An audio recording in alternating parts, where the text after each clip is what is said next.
remember, remember the 5th of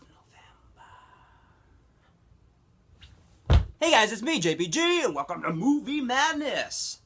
Happy to be back after a long hiatus there. If you haven't guessed it yet, I will be talking about the film V for Vendetta.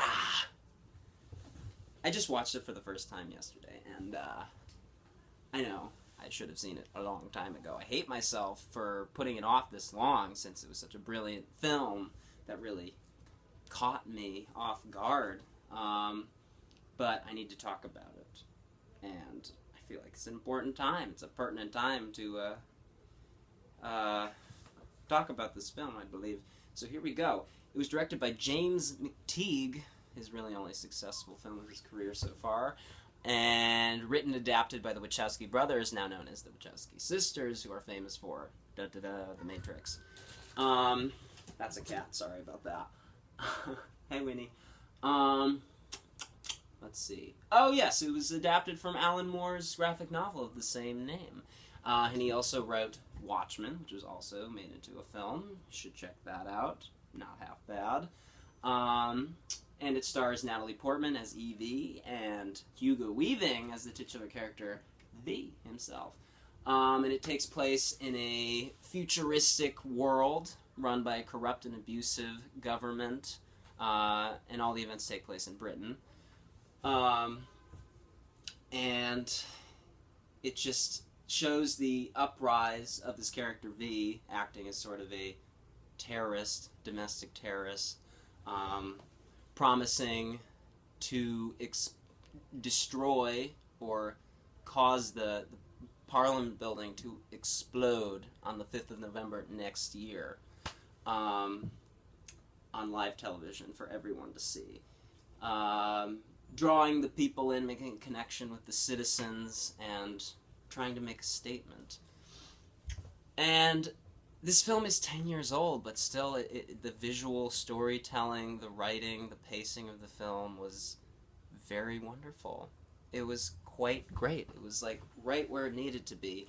It was balancing dark themes, but had lighthearted moments, playful moments throughout, that kind of trickling that in there. It was a good balance.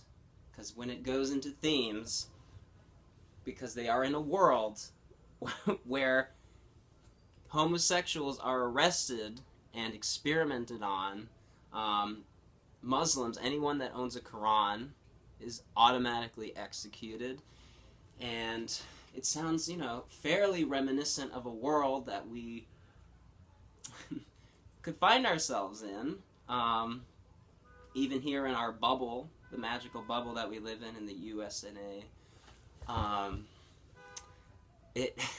I found this a very interesting coincidence to stumble upon this film in the year 2016, which has just been a hot,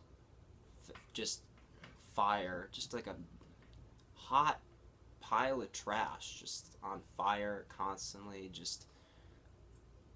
It's like we were being drowned in an avalanche of America's inadequacies. That's a quote from the film. But that one stuck with me. That was a good one. That's a keeper right there.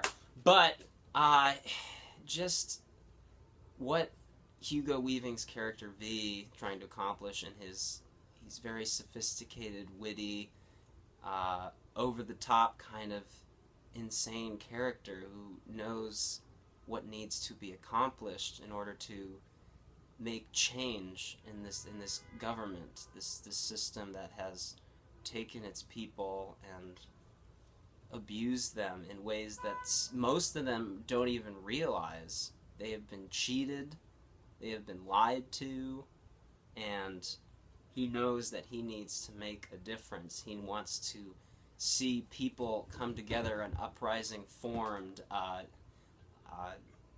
like to wake people up. That's what happens to Natalie Portman's character as his ally through the film. She just kind of coincidentally, coincidences aren't usually coincidences, becomes his ally at the beginning of the film, is very intrigued by him, falls in love with him in a way. And there's a fascinating sequence where she wakes up after a series of events that occur, wakes up, if you will,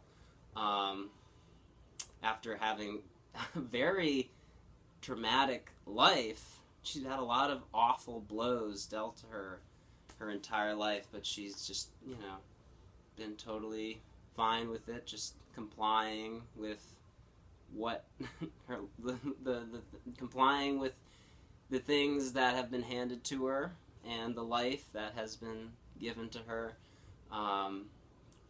It it's truly just a remarkable movie to see right now, and I think it is very important to this politically driven movie is very important right now, to see for anyone who hasn't seen it. And if you have seen it and it's been a while, you should definitely revisit it because it's definitely worth it.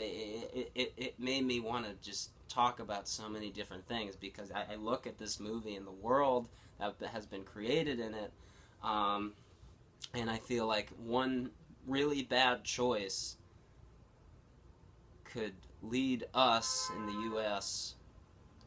down that path. It already is kind of leaning towards that, but nothing has really been, solidified, and nothing's concrete with that kind of behavior, of sort of, reflective of a dictatorship, of a right wing, like a fascist nation. So. Just anything else in the film, I mean, everything else about it, there were moments, this woman's letter that Natalie Portman's character finds about her romantic relationship with a woman and then how she's treated, that really stuck with me, and gosh, it was a truly powerful film for a U.S. citizen in 2016, let me tell you. And I mean, even not that this is as important as the message of the movie, is like the action sequences, of which there were kind of very few, were perfect. They were just the right amount of violence, not too much, were very well choreographed. Hugo Weaving, I don't know how he pulled this off so well. We don't even see, what's underneath the mask, the costume, the character. He's representative of an idea. It doesn't matter who he is, but his actions, defined him, and he made real, true change. He woke up so many people, with his message. And I feel like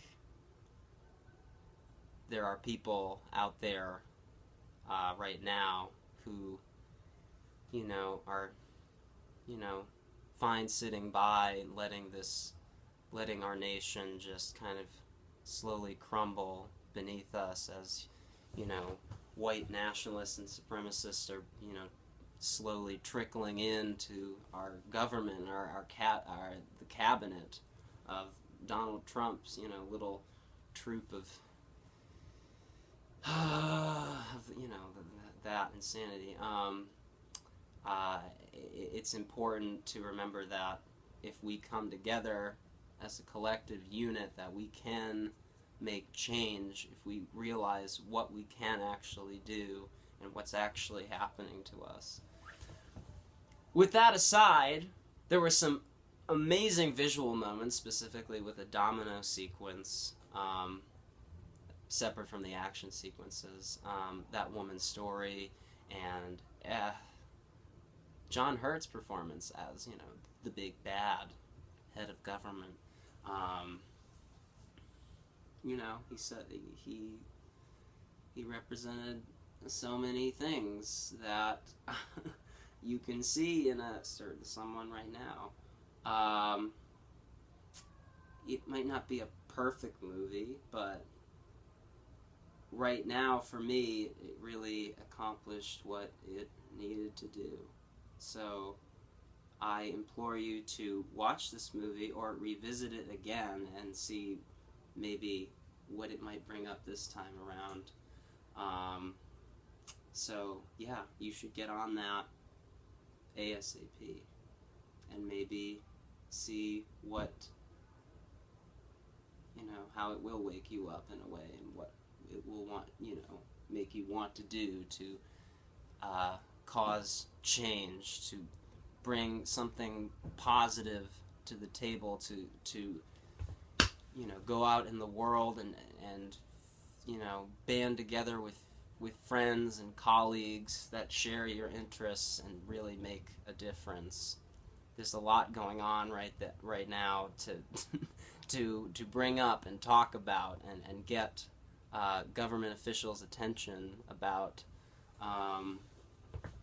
So make those calls, make those donations, and make your voice heard. And that was the power of this film. That was at the heart of this film, and I loved it. I want to watch it again right now.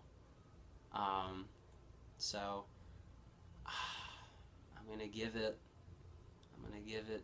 225 out of 240 V's.